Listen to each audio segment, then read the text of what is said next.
Chicago prayer ലൈനിൻ്റെ ഈ പ്രഭാത സായാഹ്ന സംഗമത്തിലേക്ക് എല്ലാവരെയും സഹർഷം സ്വാഗതം ചെയ്യുന്നു. കർത്താവ് നമ്മെ ഏവരെയും അനുഗ്രഹിക്കട്ടെ. ഇന്ന് നമ്മുടെ തിരുവചനം സംസാരിക്കുന്നത് pastor KC Kurian, full gospel GMA full gospel church, port Blair, Andamans. കർത്താവിൻ്റെ ഞാൻ ഇന്നിപ്പോൾ ഒരു മിനിറ്റ് മുമ്പ് ഓർക്കുകയായിരുന്നു, കർത്താവിൻ്റെ ദാസനെ ഞാൻ കണ്ടത് 2010 ഒക്ടോബർ സമയത്താണ്. ന്യൂയോർക്കിലെ ഒരു പാസ്റ്റേഴ്സ് കോൺഫറൻസ് നടന്നപ്പോൾ ആയിരുന്നു. ഞാനും നാട്ടിൽ നിന്ന് വന്നു, പാസ്റ്റർ നാട്ടിൽ നിന്ന് വന്നു എന്നാണ് എൻ്റെ ഓർമ്മ. ഞങ്ങളവിടെ ന്യൂയോർക്കിലെ ഒരു ഭവനത്തിൽ ഞങ്ങൾക്ക് അക്കോമഡേഷൻ ക്രമീകരിച്ചിരുന്നു. അങ്ങനെയാണ് കർത്താവിൻ്റെ ദാസനെ കണ്ടെത്തുന്നതിന് ഇടയായത്. വളരെ സുവിശേഷ തൽപരനായ ഒരു വ്യക്തിയാണെന്നുള്ളത് ഇതിനോടകം നമുക്ക് സാക്ഷ്യത്തിൽ നിന്നൊക്കെ മനസ്സിലായല്ലോ. കർത്താവിൻ്റെ ദാസന് അതിനുശേഷം ഞങ്ങൾ ആ കണക്ഷനിലൊക്കെ ഇരുന്നു. പിന്നീട് ആ കണക്ഷൻ അങ്ങ് പോയി. കുറച്ചാൾ കഴിഞ്ഞ് കണക്ഷൻ പോയിട്ട് പിന്നീട് ഈ പ്രയർ ലൈനൊക്കെ തുടങ്ങിയതിന് ശേഷം പിന്നെയും കർത്താവിൻ്റെ ദാസനുമായിട്ട് ആ കണക്ഷൻ വീണ്ടും സ്ഥാപിക്കുന്നതിനും അങ്ങനെ നമ്മുടെ ഈ മീറ്റിങ്ങിൽ കഴിഞ്ഞ 4-5 വർഷങ്ങളായിട്ട് കർത്താവിൻ്റെ ദാസൻ വരികയും നേതൃത്വം കൊടുക്കുകയും ഒക്കെ ചെയ്യുന്നു. നമുക്കറിയാം കർത്താവിൻ്റെ ദാസൻ്റെ സാക്ഷ്യം നമ്മൾ കേട്ടിട്ടുണ്ട്. 40-45 വർഷം മുമ്പ് വളരെ പരിമിതമായിട്ടുള്ള സാഹചര്യങ്ങളുള്ളപ്പോൾ ലക്ഷദ്വീപിൽ അവിടെ ആൻഡമാൻസിൽ പോയിട്ട് അവിടെ ശുശ്രൂഷ സുവിശേഷ പ്രവർത്തനങ്ങൾ ആരംഭിക്കുകയും ഹിന്ദുക്കാർക്ക് വേണ്ടിയും എല്ലാവർക്കും വേണ്ടി ഒരു ചർച്ചും ഒക്കെ സ്ഥാപിച്ച് വളരെ ശക്തമായിട്ടുള്ള മിനിസ്ട്രിയിലായിരിക്കുന്നു. കർത്താവിൻ്റെ 2-3 പുസ്തകങ്ങളൊക്കെ എഴുതിയിട്ടുണ്ട് തൻ്റെ പ്രവർത്തനങ്ങളെക്കുറിച്ചും ഒക്കെ. അങ്ങനെ വാർദ്ധക്യത്തിൽ അവർ ഫലം കായ്ച്ചുകൊണ്ടിരിക്കും എന്ന് പറഞ്ഞതുപോലെ കർത്താവിൻ്റെ ദാസൻ എപ്പോഴും വളരെ ശക്തമായിട്ടുള്ള പ്രവർത്തനങ്ങളിലൊക്കെ ഏർപ്പെട്ടിരിക്കുന്നു. കർത്താവ് തൻ്റെ ദാസനെയും കുടുംബത്തെയും ധാരാളമായിട്ട് സഹായിക്കട്ടെ, അനുഗ്രഹിക്കട്ടെ. ചെയ്യുന്ന എല്ലാ പ്രവർത്തനങ്ങളിലും കർത്താവിൻ്റെ കൃപ ധാരാളമായിട്ട് നൽകട്ടെ എന്ന് പ്രാർത്ഥിക്കുന്നു. ഇന്ന് നമ്മോടൊപ്പം ആയിരിക്കുന്നതിൽ വളരെ സന്തോഷം. കർത്താവിൻ്റെ ദാസൻ തിരുവചനം സംസാരിക്കുമ്പോൾ കർത്താവ് നീ എന്നോട് സംസാരിക്കണമോ എന്ന പ്രാർത്ഥനയോടുകൂടെ നമുക്ക് ആയിരിക്കാം. ഇന്നത്തെ ഈ തിരുവചന കേൾവി നമുക്ക് അനുഗ്രഹത്തിനും വിടുതലിനുമായി തീരട്ടെ എന്ന് പ്രാർത്ഥിക്കുന്നു. എല്ലാവരുടെയും പേരിൽ, ഷിക്കാഗോ പ്രയറിൻ്റെ പേരിൽ, pastor KC Kurian, port Blair, ഞാൻ ഈ പ്രയർ മീറ്റിങ്ങിലേക്ക് സഹർഷം സ്വാഗതം ചെയ്യുന്നു. Thank you. കർത്താവിൻ്റെ പരിശുദ്ധ നാമത്തിന് മഹത്വം ഉണ്ടാകട്ടെ. വീണ്ടും ഒരു പ്രാവശ്യം കൂടെ ചിക്കാഗോ പ്രയർ ലൈനിലെ വചനവുമായി എഴുവാൻ ദൈവമായി കർത്താവ് ഒരു അവസരം തന്നു. അതിനായി കർത്താവിൻ്റെ ദാസനെ നിഷ്പക്ഷതയെ ഉപയോഗിച്ചു. ഈ ശുശ്രൂഷ അനേകായിരങ്ങൾക്ക് അനുഗ്രഹമാക്കി തീർത്ത് ദൈവമാക്കിക്കൊണ്ടിരിക്കുന്നു. തുടർന്നും അങ്ങനെയാകട്ടെ. ചില നാളുകളായിട്ട് എനിക്ക് ഇച്ചിരി തിരക്ക് കൂടുതലായിപ്പോയി. കാരണം നിങ്ങൾ അറിയുന്ന പോലെ ഞാൻ ആൻഡമാൻ നിക്കോബാർ ദ്വീപുകളിൽ ശുശ്രൂഷിച്ചുകൊണ്ട് ആയിരുന്നു. ഇടയ്ക്ക് ഞാനിങ്ങനെ നാട്ടിൽ വരുമ്പോൾ ചില പുസ്തകങ്ങളൊക്കെ എഴുതാനും അത് പ്രിന്റ് ചെയ്യാനും പബ്ലിഷിങ്ങിനൊക്കെ ചില കാര്യങ്ങളിൽ തിരക്കാകും.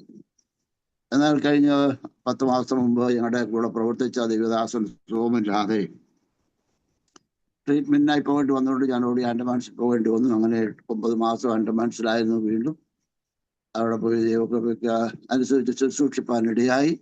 ദൈവദാസൻ സൗഖ്യത്തോടെ മടങ്ങി വന്നു. അത് കണ്ടിട്ട് മടങ്ങി ഞങ്ങളിവിടെ വരാൻ തുടങ്ങുമ്പോൾ പെട്ടെന്ന് എൻ്റെ ഭാര്യയ്ക്ക് കാൽമുട്ട് വേദന 2-3 മാസമായിട്ട് നടക്കാൻ ബുദ്ധിമുട്ടായിട്ട് ഇരിക്കുന്നു. അപ്പോൾ അതറിയാമല്ലോ, ഒരു വീട്ടിൽ 2 പേരുണ്ട്, ഒരാളുടെ നടക്കാൻ ബുദ്ധിമുട്ട് വരുമ്പോഴത്തെ ബന്ധപ്പാടൊക്കെ എല്ലാവർക്കും അറിയാമല്ലോ.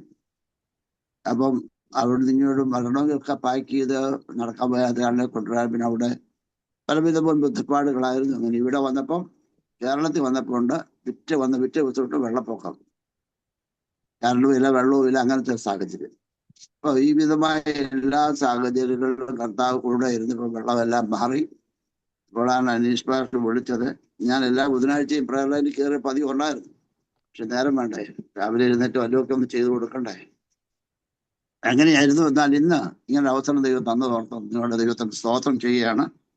ഇതിൽ സംബന്ധിക്കുന്ന എല്ലാ ദിവദാസന്മാരെയും സഹോദരന്മാരെയും, പ്രത്യേകിച്ച് അഡ്മിനായിരിക്കുന്ന അനീഷ് പാസ്റ്ററേയും കുടുംബത്തെയും താൻ പറഞ്ഞതുപോലെ വർഷങ്ങൾക്ക് ന്യൂയോർക്ക് വിളിച്ച് കണ്ടുമുട്ടി. അന്ന് മുതൽ ഇന്ന് വരെയും ആ ഒരു സ്നേഹബന്ധം നിൽപ്പാൻ ഇടയാക്കിക്കൊണ്ടിരിക്കുന്നു. തുടർന്ന് സഹായിക്കട്ടെ. ജോയ്സ് മാത്യു പാട്ടൻ വളരെ അനുഗ്രഹമായിരുന്നു. അതിൽ സംബന്ധിക്കുന്ന എല്ലാവരെയും ദൈവം അനുഗ്രഹിക്കട്ടെ. പ്രിയമുള്ളവരെ, ദൈവം നമുക്ക് വിവിധങ്ങളായ താലന്തുകൾ തന്നിട്ടുണ്ട്. അത് നമ്മൾ ചിലരൊക്കെ അങ്ങ് അടക്കി വെക്കും. വേണ്ട, മറ്റവരും ചെയ്തുകൊണ്ട് ചെയ്യണമെന്നല്ല. ആരുടെയും ചാൻസ് നമ്മൾ തട്ടിയെടുക്കണ്ട. പക്ഷേ നമുക്ക് ലഭിച്ചിരിക്കുന്ന സാഹചര്യങ്ങളെ അനുരൂപമായി ദൈവത്തിന് വേണ്ടി ഉപയോഗിക്കാൻ നമ്മൾ പ്രാപ്തരാകണം. ദൈവത്തിന് സമർപ്പിക്കണം. അപ്പൊ ദൈവം നമുക്കത് വേണ്ടിയുള്ള അവസരങ്ങൾ നിശ്ചയമായിട്ടും തരും. നിങ്ങളെല്ലാവരും അറിയുന്നത് പോലെ എനിക്ക് 1968 ആഗസ്റ്റ് മാസം 2-ാം തീയതി ഞാൻ സുവിശേഷകാരി ആരംഭിച്ചതാണ്. ഇന്ത്യ അതിന് മുമ്പും പ്രവർത്തിച്ചിട്ടുണ്ട്. എൻ്റെ പിതാവിൻ്റെ കൂടെയും മറ്റേ സഹോദരങ്ങളുടെ പരിചയത്തിന് മീറ്റിംഗ് പോകലും ഞാൻ മൈസൂരിലായിരിക്കുമ്പോൾ എന്നെ ദൈവം വിളിച്ചു, തൻ്റെ പേരയ്ക്ക് വേണ്ടി വിളിച്ചു. അന്ന് മുതൽ ഞാൻ അവിടെ ചെറിയ ജോലിക്ക് വേണ്ടി പോയതാ മൈസൂരിൽ. എന്നാൽ അതെല്ലാം വിട്ടിട്ട് കർത്താവിൻ്റെ പേര് ഇന്ത്യ യവരിഹോ ക്രൂസൈഡ് എന്ന സംഘടനയോട് ചേർന്ന് ചെയ്യാനിടയായി. ആഗസ്റ്റ് 2-ാം തീയതി 1968 നിലമ്പൂരാണ് ആരംഭിച്ചത്.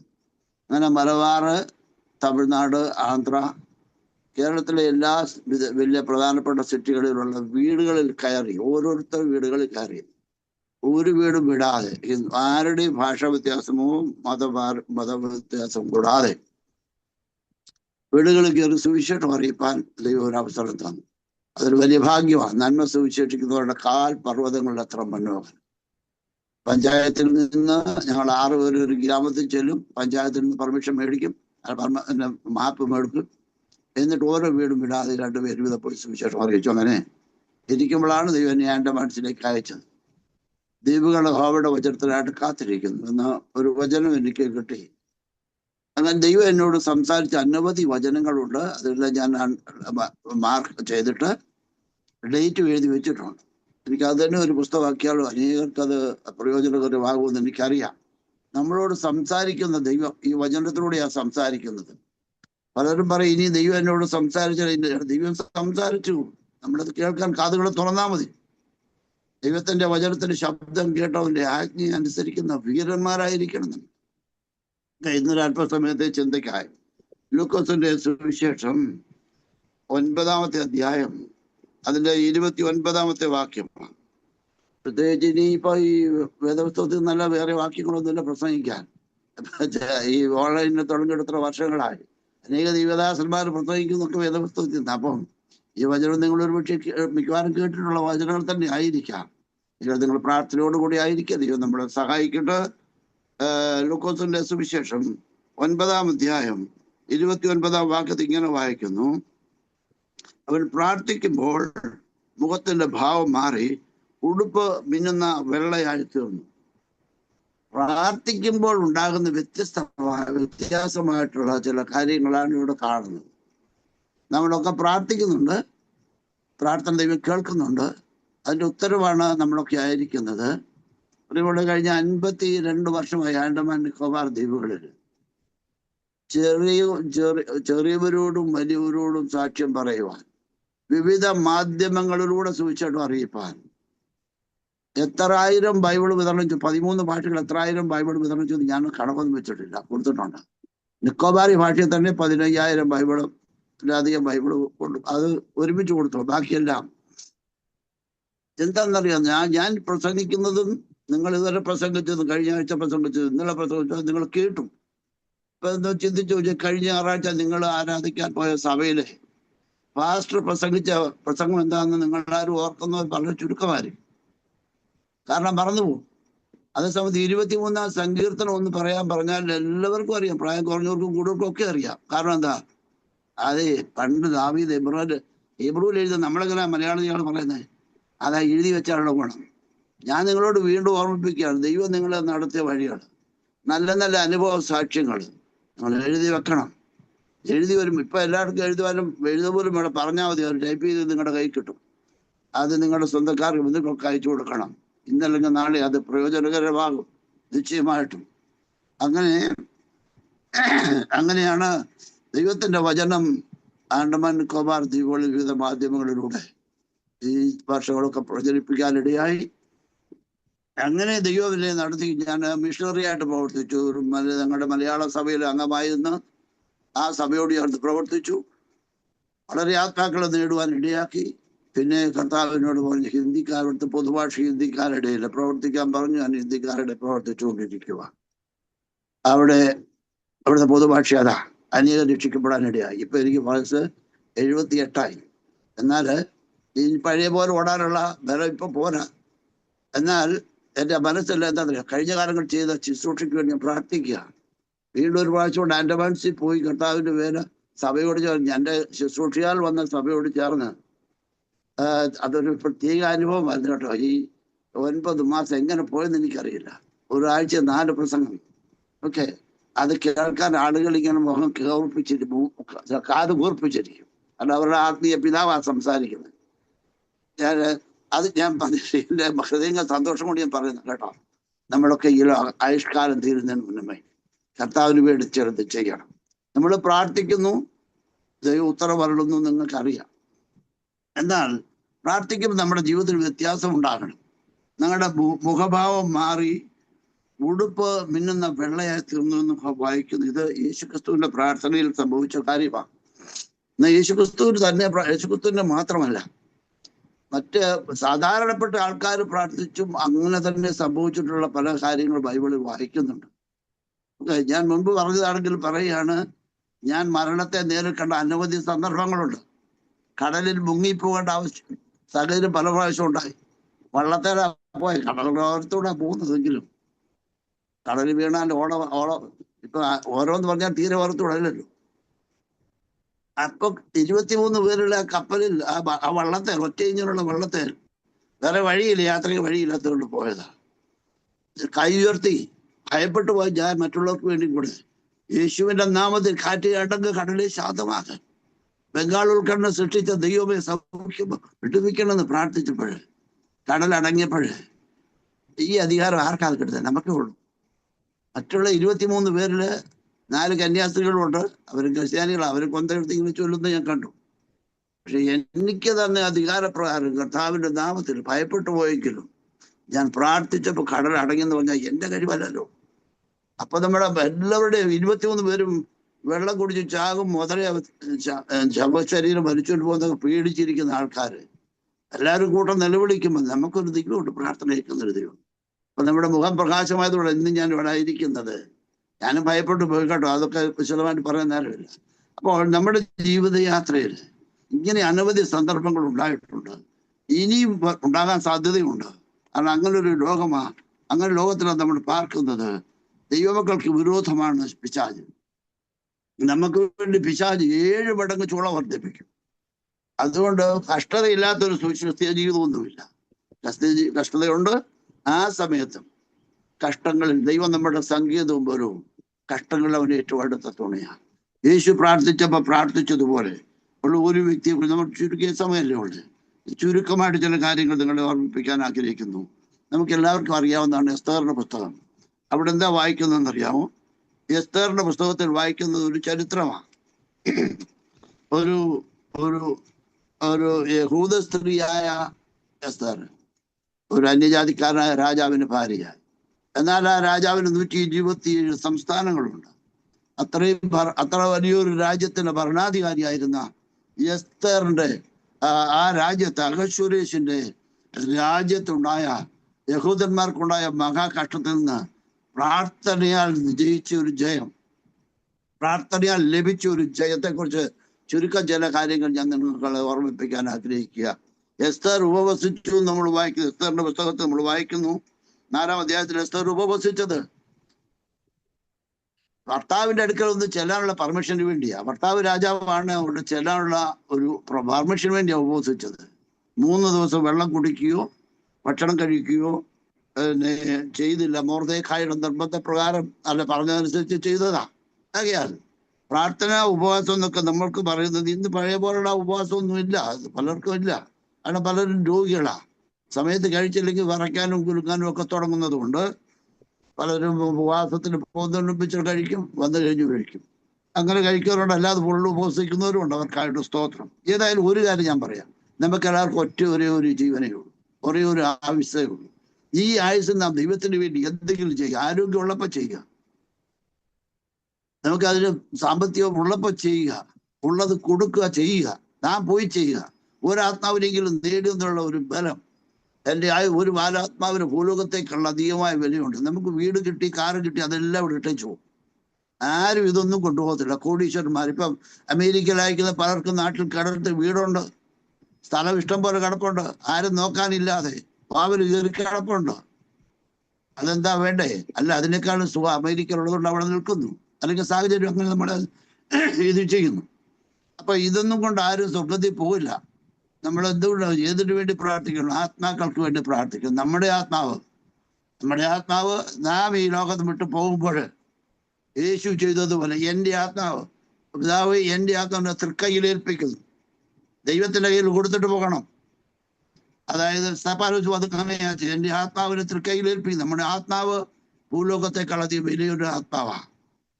അത് നഷ്ടമായി പോകാതെ ദൈവത്തെ ഏൽപ്പിച്ചിട്ട് വേണം പോകാൻ. അതുകൊണ്ടാണ് ദൈവത്തിന്റെ വചനം പറയുന്നു, യേശു മരിച്ചതുപോലെയോ സ്തഫാനോസ് മരിച്ചതുപോലെയോ യേശുവിന്റെ കയ്യിൽ കൊടുത്തിട്ട് പോകാൻ ചിലപ്പോൾ നമുക്ക് സാധിച്ചില്ലെന്ന് പറഞ്ഞിട്ട് പോകാൻ സാധിച്ചിരുന്നു. പക്ഷെ അതിനാ പറയുന്നത്, യേശുവിനോട് ചേരുവാൻ സ്നാനമേറ്റവരായ നാം രക്ഷിക്കപ്പെട്ട് പിതാവിന്റെയും പുത്രന്റെയും പരിശുദ്ധാത്മാവിന്റെയും നാമത്തില് നാം സ്നാനമേൽക്കുമ്പോൾ നാം യേശുവിനോട് ചേർന്നിരിക്കുക. അപ്പോൾ നാം എപ്പോൾ മരിച്ചാലും ക്രിസ്തുവിൽ മറിഞ്ഞിരിക്കും. പൗലോസ് വായിക്കുന്നു, നമ്മൾ മരിച്ച് നമ്മുടെ ക്രിസ്തുവിനോട് മറഞ്ഞിരിക്കാം. കർത്താവ് വരുമ്പോൾ മടങ്ങി വരും സ്വർഗീയ ശരീരത്തോടെ. ഇതൊക്കെ ഒരു വലിയ മർമ്മമാണ്. ഇതൊക്കെ വിശദമായിട്ടല്ലല്ലോ ഇപ്പൊ പറയാൻ നേരം. ഞാൻ എൻ്റെ സബ്ജക്റ്റിലോട്ട് പോകുന്നതിൻ്റെ ഇടയ്ക്ക് ഓർപ്പിക്കുക. അപ്പൊ നമ്മുടെ നാം ഏത് സമയത്ത് ഈ ലോകത്ത് വിട്ട് പോകേണ്ടി വന്നാലും ഏത് സമയത്തും അങ്ങനെ പോകാൻ ഒരുങ്ങണ്ട. ഒരു കാര്യം ഞാൻ നിങ്ങളോട് പറയാം. ഈ ദൈവത്തിന്റെ വചനത്തിൽ ഒത്തിരി വാക്തത്വങ്ങളുണ്ട്. പിശാചി, ഞാൻ പറഞ്ഞല്ലോ, ഞാൻ 58 വർഷമായി സുവിശേഷം വല്ല തുടങ്ങിയിട്ട് ആയിരക്കണക്കിന് വീടുകളിൽ സുവിശേഷം പറഞ്ഞു, ലക്ഷക്കണക്കിന് ആളുകളോട് സുവിശേഷം പറഞ്ഞു, വ്യക്തിപരമായിട്ട് പറഞ്ഞു, അല്ലാതെ പറഞ്ഞു, കൺവെൻഷൻ നടത്തി, ക്രൂസേഡ് ഒക്കെ പറഞ്ഞു. ഓക്കെ. അപ്പം എൻ്റെ ആഗ്രഹം, ഇതിനിടയ്ക്ക് പിശാച് എന്നെ നശിപ്പിക്കാൻ പല പ്രാവശ്യം, ഞങ്ങളുടെ കുടുംബമായി നശിപ്പിക്കാൻ പല പ്രാവശ്യം പിശാച് ഒരുക്കി. അപ്പൊ ഞാനൊരു വാക്തത്വത്തെ പിടിച്ചു. കർത്താവേ, നിന്റെ വാക്തത്വം പറയുന്നു, നിന്റെ മക്കളുടെ മക്കളെ നീ കാണും. എനിക്ക് 3 പെൺകുഞ്ഞുങ്ങളാ. അണ്ടമാൻസിലാണ് അവർ ജനിച്ചത്. ഒരാൾ ഒഴികെ ബാക്കി 2 പേർ അവിടെ ജനിച്ചു, 3 വളർന്നു നോക്കി അവിടെ തന്നെ, പഠിച്ചു നോക്കി അവിടെ തന്നെ. അപ്പൊ ഞാൻ ദൈവത്തോട് പ്രാർത്ഥിച്ചു, എന്റെ മക്കളുടെ മക്കളെ കാണുന്ന വാക്തത്വമല്ലേ, എനിക്കും കൂടെ ഉള്ളതല്ലേ. ദാവീദ് എഴുതിയാലും അത് എനിക്കും കൂടെ ഉള്ളതല്ലേ. അതുകൊണ്ട് യേശുവിന്റെ നാമത്തിൽ അങ്ങനെ നടക്കട്ടെ. ഓക്കെ, എനിക്കത് കാണുവാൻ ഇടയായി. ഇതുപോലെ നമുക്ക് വാക്തത്വങ്ങളെ അവകാശമാക്കുന്നവരുടെ അനുകാരികളാകണം നമ്മൾ. ഈ വാക്തത്വം നമുക്കുള്ളതാണ്. നാം ദൈവമക്കളല്ലേ, മക്കളെങ്കിലും അവകാശികളാ. അപ്പൊ നമ്മുടെ പ്രാർത്ഥനയ്ക്ക് ഉത്തരം കിട്ടുന്നത് കൊണ്ട് ചിലപ്പോൾ ഉത്തരം വെച്ചാൽ താമസിച്ചാലും അറിയുകയും ചെയ്യരുത്. കഴിഞ്ഞ കാലങ്ങൾ ഉത്തരം തന്നവൻ നീ തരാതിരിക്കുമോ? അത്ഭുതം ദൈവം ചെയ്യയില്ലേ? അപ്പൊ എന്റെ സാക്ഷ്യം തന്നെ ഒത്തിരി പറയാനുണ്ട്. ഇപ്പൊ ഒന്നും പറയാൻ പോകുന്നില്ല. ഇവിടെ വായിക്കുന്നതും ഈ അഗശ്വരേശന്റെ സാമ്രാജ്യത്തിൽ 127 സംസ്ഥാനങ്ങളുടെ സാമ്രാജ്യത്തില് ചിതറിപ്പാർക്കുന്ന യഹൂദന്മാരെ നശിപ്പിക്കാൻ ഹാമാൻ എന്ന് പറഞ്ഞ ഒരു വ്യക്തി വരുമ്പോട്ടിട്ട് തനിക്ക് ഈ മോർദെഖായിയെ മാത്രം കൊന്നെന്നാണെങ്കിൽ അവന്റെ സ്റ്റാറ്റസിന് പറ്റില്ല. അതുകൊണ്ട് എല്ലാ യഹൂദനെ അങ്ങ് നശിപ്പിച്ചേക്കാം. ഒരു പ്ലാൻ. ദൈവജനത്തിന് വിരോധമായിട്ട് പിശാച് കൊണ്ടുവരുന്ന തന്ത്രങ്ങൾ വളരെയാ. ഇതിനെതിരെ പ്രാർത്ഥിക്കാൻ, ഉപവസിക്കാൻ ത്രാണിയുള്ളവരെ ദൈവമക്കൾ ദൈവത്തെ അന്വേഷിക്കുക. ജനത്തെ നശിപ്പിക്കാതിരിക്കേണ്ടതിന് അവരുടെ ഇടയിൽ നിൽപ്പാൻ ഒരു വ്യക്തിയെ ഞാൻ അന്വേഷിച്ചു കാണണം. കണ്ടില്ലെന്ന് പറയാനിടയാകരുത്. അതായത് ഞാനുണ്ട്, പ്രാർത്ഥിക്കണം. എപ്പോഴാ എഴുന്നേക്ക്? നമ്മൾ രാവിലെ എഴുന്നേറ്റ് വൈകിട്ടോ ഉച്ചയ്ക്ക് സമയം കിട്ടുമ്പോഴൊക്കെ പ്രാർത്ഥിക്കുക. അത് ദൈവത്തോട് നടക്കുമ്പോൾ പ്രാർത്ഥിക്കുക. എന്നാൽ ഏകാന്തരമായി ഇരുന്ന് പ്രാർത്ഥിക്കുന്നതും കൂടി നല്ലതാണ്. അപ്പൊ ഇവിടെ വായിക്കുന്നു, എസ്തർ ഉപവാസമൊക്കെ കഴിഞ്ഞു. വിശദമായിട്ടൊന്നും പറയുന്നില്ല. എസ്തർ ഉപവാസമൊക്കെ കഴിഞ്ഞു. രാജാവ് വിളിച്ചില്ലെങ്കിൽ രാജാവിന്റെ അടുക്ക പോകാനായിട്ടും ചെല്ലുമ്പോൾ പൊൻചങ്കോൽ നേരെ നീട്ടാൻ വേണ്ടിയും ആഗ്രഹത്തിലാണ് ഉപവാസം തുടങ്ങിയത്. ആ സമയം താൻ പാർക്കുന്ന പട്ടണത്തിന്റെ സ്ഥിതി എന്താണെന്ന് അറിയാമോ?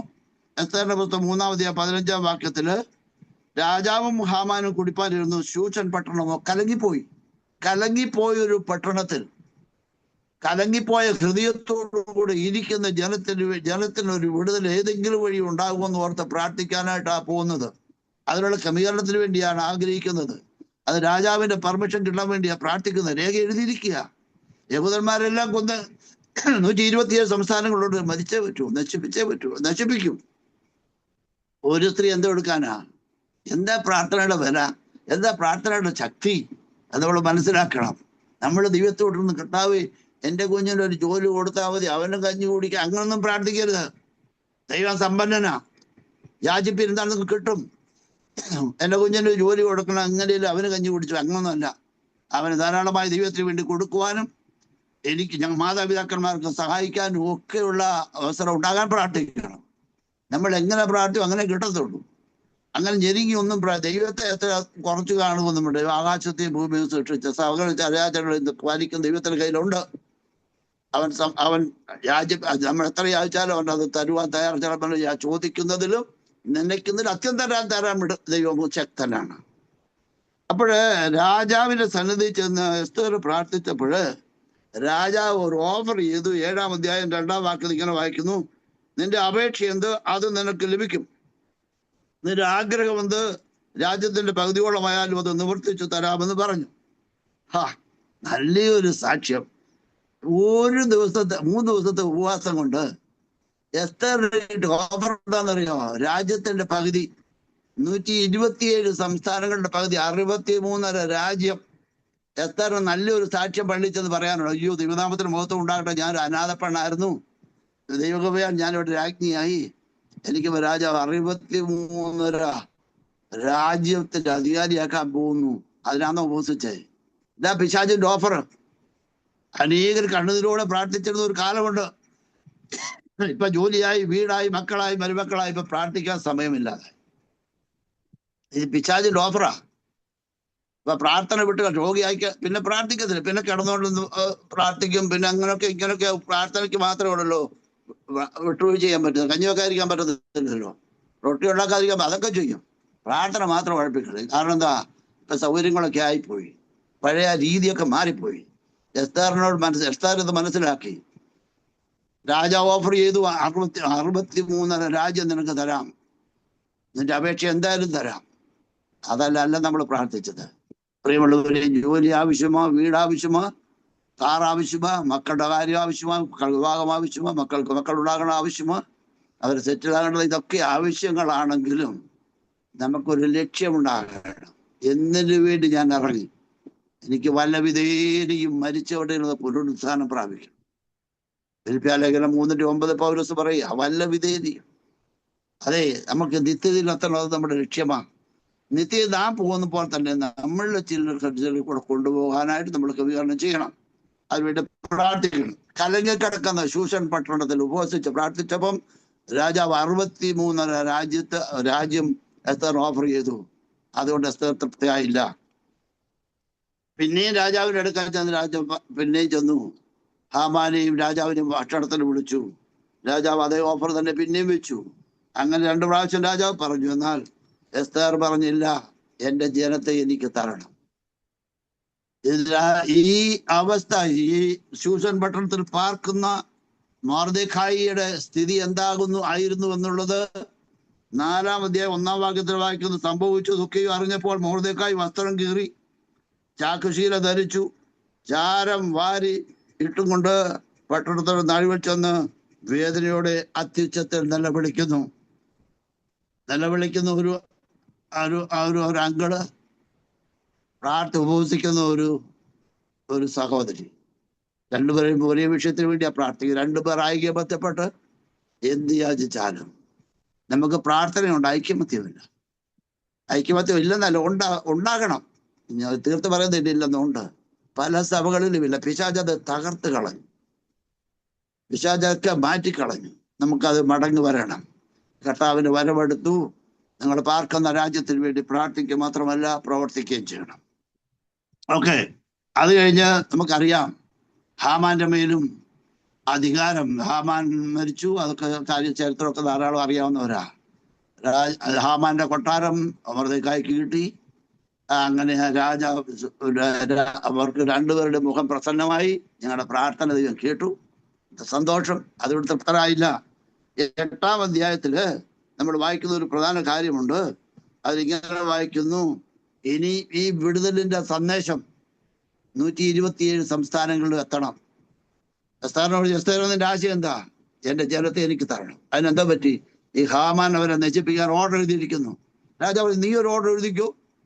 ഹാമാനും എസ്തേറും മൊർദെഖായി കൂടിയിരുന്ന് ഒരു രേഖ എഴുതി. എന്താ? വിടുതലിന്റെ സന്ദേശം.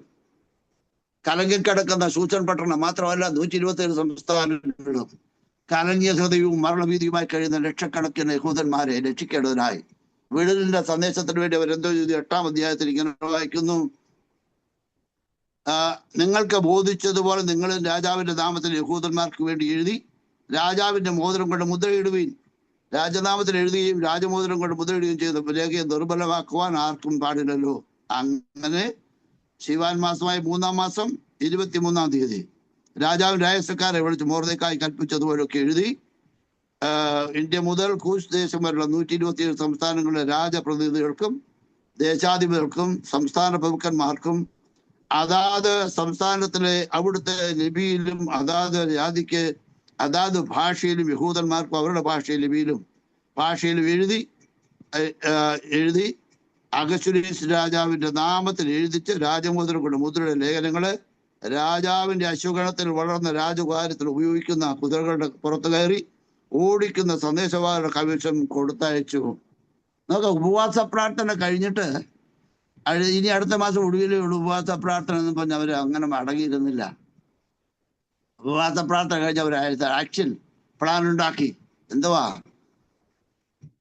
കലകി കിടക്കുന്ന 227 സംസ്ഥാനങ്ങളിലുള്ള യഹൂദ ഹൃദയങ്ങളെ ആശ്വസിപ്പിക്കുവാൻ ഒരു വിടുതലിന്റെ സന്ദേശം രാജാവിന്റെ കൊട്ടാരത്തില് ശൂശൻ പട്ടണത്തിലുള്ള രാജാവിന്റെ കൊട്ടാരത്തിൽ ഇരുന്നവരുണ്ടാക്കിയെങ്കിലും അവിടെ വെച്ചാൽ അത് മറ്റു രാജ്യങ്ങൾ അറിയില്ല. ഇന്ത്യ വരെ അറിയണം, എത്യോപ്യ മുതൽ ഇന്ത്യ വരെയുള്ള രാജ്യങ്ങൾ അറിയണം. അതിനുവേണ്ടി എന്താ ചെയ്തത്? അവരവരുടെ ഭാഷകളിൽ എഴുതി വിടുതലിന്റെ സന്ദേശം അയച്ചു. നമ്മൾ വായിക്കുന്ന മലയാളം, ഞാനിപ്പോ മലയാളത്തിലാണ് അണ്ടമാൻസ് ഹിന്ദിയിലാണ് പ്രസംഗിക്കാറുള്ളത്. ചിലപ്പോൾ മലയാളത്തിൽ പ്രസംഗിക്കും. ഹിന്ദി ആരാ ട്രാൻസ്ലേറ്റ് ചെയ്തത്?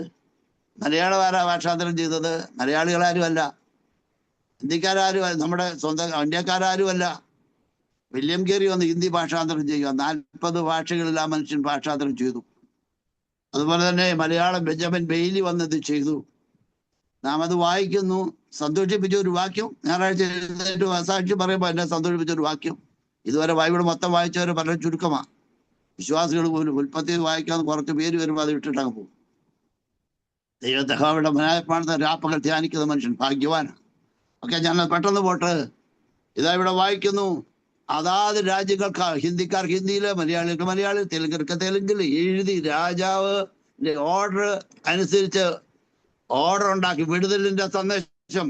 യഹൂദന്മാരെ നിങ്ങൾ ഭരിക്കേണ്ടതില്ല, മരണത്തിനോ നീക്കുവെക്കുന്ന വഴിയൊഴുക്കി അത് ആരുടെയല്ല കൊടുത്തയച്ച് രാജാവിന്റെ കാര്യങ്ങൾക്ക് ഉപയോഗിക്കുന്ന കുതിരകളെ ഓടിക്കുന്ന രാജാഭൃത്യന്മാരുടെ കയ്യിൽ. അത് അവരുടെ കുതിര ഇങ്ങോട്ട് വരുന്ന കാണുമ്പോൾ ഒരു സംസ്ഥാനത്തോ നിൽക്കുമ്പോൾ ഒരു ജംഗ്ഷനോ നിൽക്കുമ്പോൾ ആളുകൾ എന്തോ രാജാവിന്റെ ഏതോ വിളംബരമാണ്. ആ വിളംബരം യഹൂദന്മാര് നിങ്ങൾ മരിക്കേണ്ടതില്ല, നിങ്ങൾക്ക് വിടുതൽ. ഈ സന്ദേശം, ആ തിരുവചനം കലങ്ങിയിരുന്ന ഹൃദയങ്ങൾക്ക് ആശ്വാസം പകരുന്നതാണ് തിരുവചനം. ഈ 58 വർഷമായി ഞാൻ ഇതാ ചെയ്യുന്നത്. കലങ്ങിയിരുന്ന അനേക ഹൃദയങ്ങൾ, അനേക ഭവനങ്ങൾ ആശ്വാസം പ്രാപിച്ച അനേക കർത്താവിന്റെ വേലക്കാരായി. ഞാനിപ്പോ ഇവിടെയാണെങ്കിലും ഇന്ത്യയിൽ അവിടെ ദൈവത്തെ ആരാധിക്കുന്ന അനേകരാകുവാൻ കാരണം ഈ സുവിശേഷം അവരുടെ വീട്ടിൽ ഇരുന്നതാണ്. അവരുടെയൊക്കെ സാക്ഷ്യങ്ങൾ ധാരാളമുണ്ട്. ഞാൻ പറയുന്നില്ല, അതിപ്പോ പറയാനല്ലല്ലോ നേരം. ആകയാൽ എന്താ സംഭവിച്ചെന്നറിയാം. ഇനി 8-ാം അധ്യായം 15-ാമത്തെ വാക്യം, 14-ാം വാക്യം, സന്ദേശകർ രാജകീയ കുതിരകളുടെ പുറത്ത് കയറി രാജാവിന്റെ കൽപ്പനയാൽ നിർബന്ധിതരായി ബന്ധപ്പെട്ട് ഓടിപ്പോയി ശൂശൻ നിദാനിയിലും തീർപ്പ് പരസ്യം ചെയ്തു. മൊർദെഖായി നീലവും ശുഭ്രവുമായ രാജവസ്ത്രവും വലിയ പൊൻകിരീടവും ചണനൂല് കൊണ്ടുള്ള രക്താംബരം ധരിച്ച രാജസ്ഥാനത്തിൽ നിന്ന് പുറപ്പെട്ടു. മുൻപ് ചാക്കായിരുന്നു ഉടുത്തിരുന്നത്, തലയിൽ ചാരമായിരുന്നു, കണ്ണുനീരായിരുന്നു, പട്ടണത്തിലായിരുന്നു കരഞ്ഞ്. ഇപ്പൊ സ്ഥിതി മാറി. മുമ്പേ ആദ്യം നമ്മൾ വായിച്ച കുറിവാക്യം പോലെ പ്രാർത്ഥിച്ചപ്പോൾ മുഖത്തിന്റെ ഭാവം മാറി. ഇപ്പൊ സിംഹാസനത്തിൽ ഇപ്പൊ നീലവും ശുഭ്രവുമായ രാജവസ്ത്രവും വലിയ പൊൻ കിരീടവും ധരിച്ച രാജസ്ഥാനിൽ നിന്ന് പുറപ്പെട്ടു. ഇപ്പൊ സ്ഥാനമൊക്കെ മാറി കേട്ടോ. എന്നിട്ട് ശൂശൻ പട്ടണം ആർത്ത സന്തോഷിച്ചു. മുമ്പേ ശൂശൻ പട്ടണം കലങ്ങി കിടക്കുകയായിരുന്നു. ആർത്ത സന്തോഷിക്കാൻ കാരണം വിടുതലിന്റെ സന്ദേശം അവിടെ എത്തി. എന്നെ കേൾക്കുന്ന പ്രിയ സഹോദരി സഹോദരന്മാരെ, നമ്മൾ പ്രാർത്ഥിക്കുന്നത് പോലെ തന്നെ പ്രവർത്തിക്കുകയും ചെയ്യണം. അതിലൊരു പ്ലാൻ ഉണ്ടാക്കണം. 10 പേരോട് സുവിശേഷം പറയാൻ, ഒരാളോട് സുവിശേഷം. ഇപ്പൊ മൊബൈലിലൊക്കെ എത്രയോ സൗകര്യങ്ങളുണ്ട്. നിങ്ങളുടെ അടുക്കളായി എന്നും കാണുന്നവർ എത്രയോ പേര് രക്ഷിക്കപ്പെടാത്തവരുണ്ട്. ഓക്കെ, നമ്മൾ എന്തെങ്കിലും ചെയ്യണ്ടേ അവർക്ക് വേണ്ടി? അവരും പാപത്തിന്റെ ശമ്പളം മരണം അവർക്കുമില്ലേ? അവർ നിത്യം നരകത്തിലാകില്ലേ? നമ്മളവർക്ക് ഒരു ഭാരമുള്ളവരാകണം. ഞാനും എനിക്കും എൻ്റെ മക്കൾക്കും എന്ന് മാത്രമല്ല, നമ്മുടെ കൂട്ടായ്മയുള്ള മാത്രം മറ്റുള്ളവരോട് പറയട്ടെ, സുവിശേഷം അറിയിക്കണം. ഈ സുവിശേഷം ഒരു ലഘുലഘു ഒരു പുസ്തകമോ ഒരു ട്രാക്റ്റോ ചെറിയ മെസ്സേജോ ഒക്കെ നിങ്ങൾക്ക് പരിചയം രക്ഷിക്കപ്പെടാത്തവർക്ക് അയച്ചു കൊടുക്കണം. അപ്പോഴുണ്ടല്ലോ ഇപ്പം മൊർദെഖായിയുടെ സ്വഭാവം മാറി, വസ്ത്രം വെണ്മയായി തീർന്നു, നീലവും ശുഭ്രവുമായി. നേരത്തെ ചാക്കായിരുന്നു. നോക്കി, ചാക്കും ചാരും ഒക്കെ വ്യത്യാസം, എത്ര വ്യത്യാസം! ഇപ്പൊ കിരീടമാ തലയിരിക്കുന്നു. യഹൂദന്മാർക്ക് പ്രകാശവും സന്തോഷവും ആനന്ദവും ബഹുമാനവും ഉണ്ടായി. രാജാവിന്റെ കൽപ്പന തീർപ്പും ചെന്നെത്തിയ സകല സംസ്ഥാനങ്ങളിലും പട്ടണങ്ങളിലും യഹൂദന്മാർക്ക് ആനന്ദവും സന്തോഷവും ഉണ്ടായി. ഈ ഈ വചനം ചെല്ലുന്നിടത്തൊക്കെ ആനന്ദവും സന്തോഷവും ഉണ്ടാകും. 14 ദിവസം കൂടുമ്പോൾ വീടടക്കം ആനന്ദിച്ചു. കാരണം എന്താ?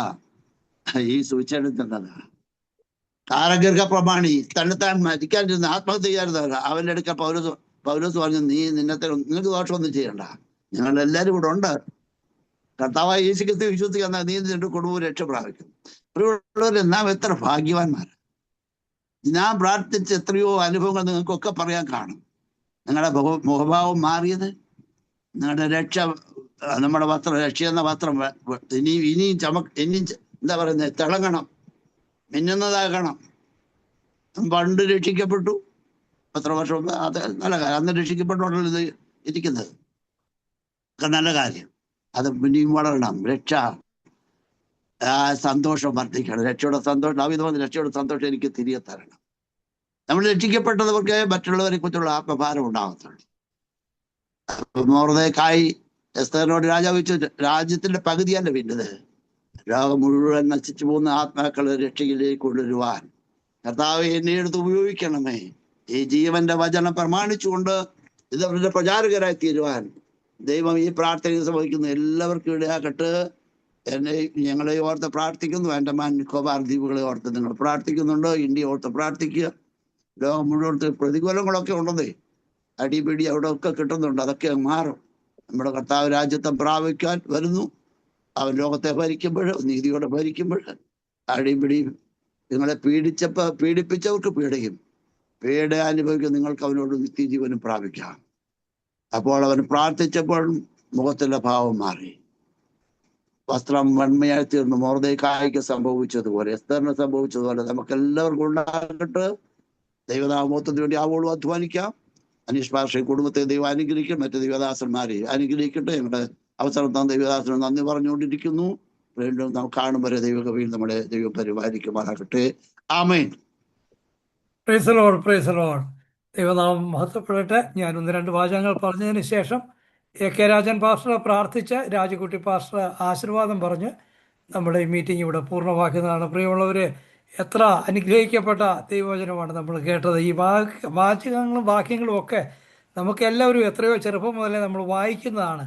പക്ഷേ അത് വിവേചിച്ച് നമ്മുടെ ജീവിതവുമായി ബന്ധപ്പെടുത്തി അത് അനുഗ്രഹം പ്രാപിക്കുന്നതിന് ഇടയാണ് കർത്താവിൻ്റെ ദാസൻ തൻ്റെ ജീവിതവുമായിട്ടൊക്കെ ബന്ധപ്പെട്ട് എത്ര അർത്ഥവത്തായിട്ടുള്ള രീതിയിൽ ആ പരിശുദ്ധാത്മാവിൻ്റെ ശക്തിയോടുകൂടെ തിരുവനന്തപുരത്തിൽ നിന്ന് സംസാരിച്ചല്ലോ. കലങ്ങിയിരിക്കുന്ന ആ ജനത, കർത്താവ് പ്രാർത്ഥിച്ചപ്പോൾ അവൻ്റെ മുഖഭാവം മാറി, വസ്ത്രത്തിൻ്റെ ഭാവം മാറി, സാഹചര്യങ്ങൾ മാറി. നമ്മൾ കേട്ടു, ആ ഇസ്രായേൽ ജനത, എസ്തേർ കലങ്ങിയ ഹൃദയത്തോടുകൂടെ, ശൂശൻ പട്ടണം കലങ്ങിപ്പോയി, അവരുടെ ഹൃദയമൊക്കെ കലങ്ങി.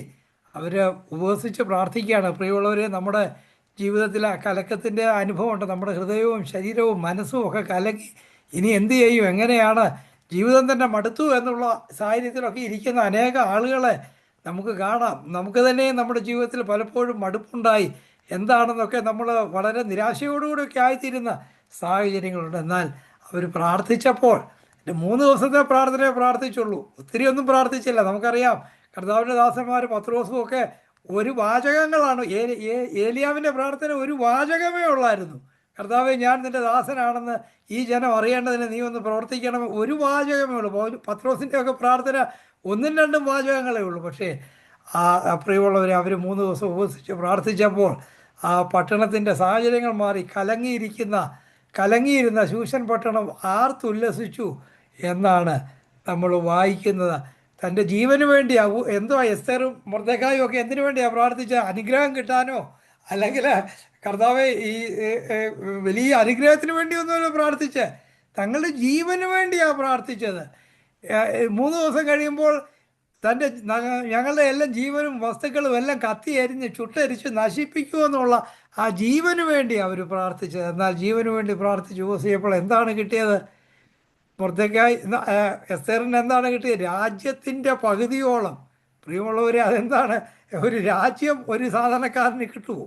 രാജ്യത്തിൻ്റെ പകുതി കിട്ടുക എന്ന് പറഞ്ഞാൽ ഒരു രാജ്യം തന്നെ അതിൻ്റെ രാജ്ഞിയായിട്ട് തീരുക, അല്ലെങ്കിൽ അതൊക്കെ സ്വപ്നത്തിൽ പോലും സംഭവിക്കാത്ത വിചാരിക്കാത്ത കാര്യങ്ങളാണ്. അതാണ് തങ്ങൾക്ക് ലഭിച്ചത്. എന്നാൽ രാജ്യത്തിൻ്റെ പകുതി കിട്ടില്ല. എന്നാൽ ഒരു രാജ്യം അങ്ങ് തുടങ്ങാമെന്നൊന്നുമല്ല അവിടെ വിചാരിച്ചത്. എന്താണ് തങ്ങൾക്ക് കിട്ടിയ ഈ വിടുതൽ? അത് ലോകമെമ്പാടും ആ സാമ്രാജ്യം മുഴുവൻ, ഇന്ത്യ വരെ പരന്നു കിടന്ന ആ സാമ്രാജ്യം മുഴുവനും ഈ വിടുതലിൻ്റെ സന്ദേശം അറിയിക്കുന്നതിന് വേണ്ടിയാണ് അവർ ഉത്സാഹിച്ചത്. എന്നാൽ എനിക്കിത്ര അനുഗ്രഹം കിട്ടില്ല, അതൊക്കെ അങ്ങോട്ട് മേടിക്കാം, പെട്ടെന്ന് സമയം കളയാതെ അതൊക്കെ അങ്ങോട്ട് മേടിക്കാം എന്നല്ല ചിന്തിച്ചത്. പ്രിയമുള്ളവരെ, യഥാർത്ഥമായിട്ടുള്ള രൂപാന്തരം ഉണ്ടാകുമ്പോൾ അങ്ങനെയായി നമുക്ക് വേണ്ടി തന്നെ നമ്മൾ ചിന്തിക്കത്തില്ലെന്നുള്ളതാണ്. നമുക്കറിയാം, സഖായിയോട് കർത്താവ് പറഞ്ഞപ്പോൾ ആ രൂപാന്തരം ഉണ്ടാകുമ്പോൾ സഖായി എന്താ പറഞ്ഞ? കർത്താവെ, എനിക്കുള്ളതെല്ലാം ഞാനങ്ങ് കൊടുക്കാൻ പോവാം, എനിക്കുള്ളതിൽ പകുതി ഞാൻ വിറ്റ് ഞാൻ വിതരണം ചെയ്യാൻ പോവാം, അത് കഴിഞ്ഞാൽ ഞാൻ ചതിവായിട്ട് മേടിച്ചതിൻ്റെയൊക്കെ 4 മടങ്ങ് സക്കായിയുടെ അന്നത്തെ ന്യായപ്രമാണ പ്രകാരം ഇരട്ടി കൊടുത്താൽ മതി. എന്നാൽ സക്കായി പറയാം, ഞാൻ 4 ഇരട്ടി കൊടുക്കാൻ പോവാന്ന്.